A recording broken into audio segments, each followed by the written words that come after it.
Бог от начала Библии говорит человеку: избери. Вот жизнь, вот смерть, вот благословение, вот проклятие.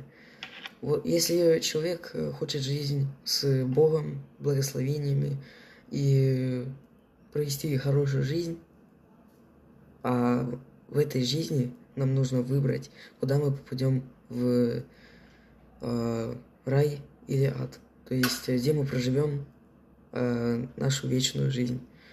Нужно здесь, на земле, выбрать, и есть истина, есть много лжи. А истина – это Иисус Христос. Он и есть Слово Божье.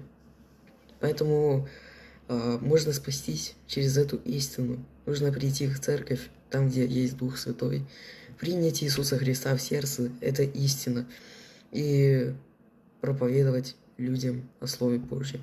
Это смысл жизни. Спасти и спасать других от проклятий, лжи и от дьявола. Аминь.